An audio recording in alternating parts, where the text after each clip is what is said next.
So, you drew your red lines. The president banned you from the federal government. The Pentagon labeled you a supply chain risk. OpenAI jumped in and signed the contract that you wouldn't.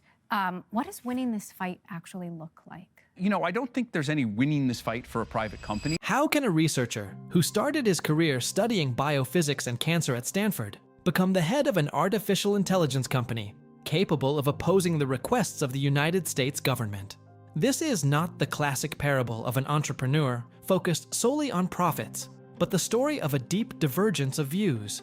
It is the journey of a scientist who, in the midst of the race for technological development, chose to prioritize safety, control, and ethics, even at the cost of clashing with the politics of American President Donald Trump.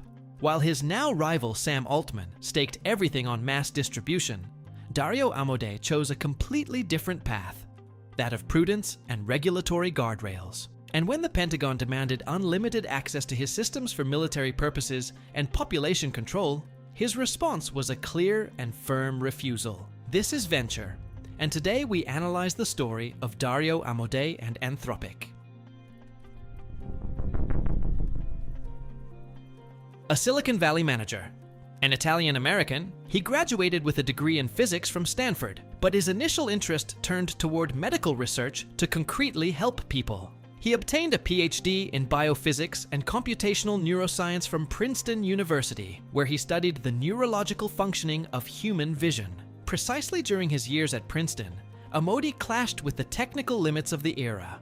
The software for analyzing biological data was slow and inadequate. He therefore decided to teach himself how to program in order to improve the laboratory systems. In 2011, while collaborating on a research project at Stanford on the early diagnosis of tumors, he realized a major problem.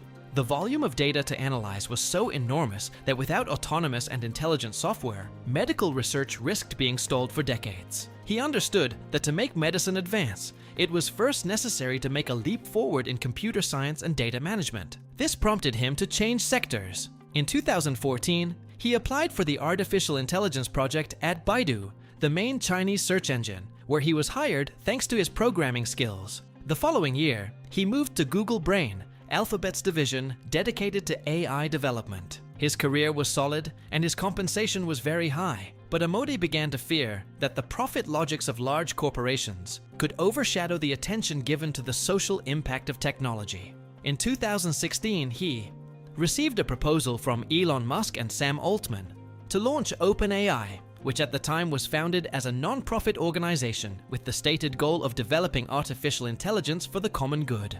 Amodei accepted, gave up his prospects at Google, and joined the OpenAI project as a leading researcher. After all, he fully shared the values of the new company, developing a technology aimed at improving people's lives without any profit motive. Today, we all know that after a few years, Sam Altman abandoned this ideology, transforming the non-profit society into an actual company aiming for profit and growing control over the population. Amodei became vice president of research at OpenAI, leading the scientific team that in 2018 presented the first GPT model, the technological foundation for all subsequent developments. His sister, Daniela Amodei, also joined the team to coordinate the delicate training phase. However, with Elon Musk's departure from the project in 2018, OpenAI found itself short of funds and facing an enormous amount of expenses destined for research. Sam Altman decided to accelerate development to immediately show significant results and attract capital. The idea was to push computing power and data to the maximum, relying on rapid human feedback to correct the models. Amodei expressed strong technical and ethical concerns. He supported the so-called neural scaling laws. Development must be progressive, methodical, and controlled. According to his vision, accelerating too fast prevents understanding the intermediate steps of the machine's learning, making it almost impossible to correct deep structural errors without having to reset years of work. The fracture became definitive in 2019, when Altman announced the transformation of OpenAI into a for-profit company to raise the billions needed for servers. Amodei believed the original purpose had been compromised, deciding to continue on his path. In 2021, along with his sister Daniela and a group of researchers who had left OpenAI, he founded Anthropic. Aware of the costs of the technology, Amodei did not create a non-profit, but rather a standard commercial company, while placing safety at the center of the business model. In 2021, Anthropic raised $124 million from investors, and in 2022, secured $300 million in funding from Google.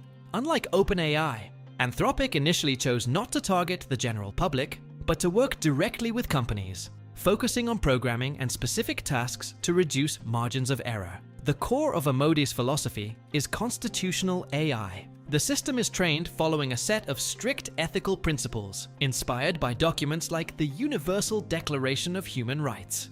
The model must respect these regulatory and ethical guardrails before even trying to satisfy the user's requests. In 2023, the company launched the chatbot Claude. The commercial strategy focused on enterprises worked, and revenue projections grew rapidly. From an estimated $100 million at the beginning of 2024, it rose to $1 billion in 2025, reaching a projected $14 billion at the beginning of 2026. Anthropic's economic and technological weight attracted the attention of the United States Department of Defense under the administration of Donald Trump. The Pentagon requested access to Anthropic systems for military and domestic surveillance applications. Talks with the head of the department, Pete Hegseth, became intense. Anthropic did not oppose the use of its technology in a geopolitical context, so much so that its systems had already been employed in the context of the conflict in Iran. In fact, the company accepted nearly all of the government's requests. Why then did the agreement fall through? And why wouldn't Amodei allow the Pentagon to use Anthropic as requested by? Donald Trump's reaction was sharp. He accused Anthropic of following an ideological agenda and representing a risk to national security. In March 2026, the Department of Defense placed the company on its blacklist of entities dangerous to American national security. The economic consequences were immediate. Anthropic was banned from entering into agreements with any federal agency, compromising over $200 million in existing contracts and blocking future commercial orders. The blacklist also created obstacles in accessing banking services and obtaining lines of credit. Government agencies were given 6 months to replace Anthropic's systems with those of competitors, including OpenAI, Elon Musk's xAI, and Google Gemini. Anthropic chose the legal path and filed a lawsuit against the United States government, arguing that the measures were an unlawful retaliation and accusing the administration of violating the First Amendment of the U.S. Constitution, which protects freedom of speech from state rhetorical actions. Despite this damage, however, the open feud with the American government generated incredible publicity for the company. In fact, precisely during those days, the number of users using Claude grew significantly. The legal dispute is still open, and the future of Anthropic will depend on the outcome of this clash between the needs of commercial security and those of state defense. Dario Amodei's story highlights one of the most complex challenges of modern technological development. When an information system becomes of strategic relevance, its creators find themselves having to choose whether to fully comply with the demands of politics and defense or maintain their own internal control standards, facing the financial and legal costs. This was venture. Do you think Anthropic's choice to keep its ethical guardrails firm is sustainable in the long run? Or will the market force a change of course, as has already happened to OpenAI? Write it in the comments, subscribe to the channel, and follow us for the next chronicle.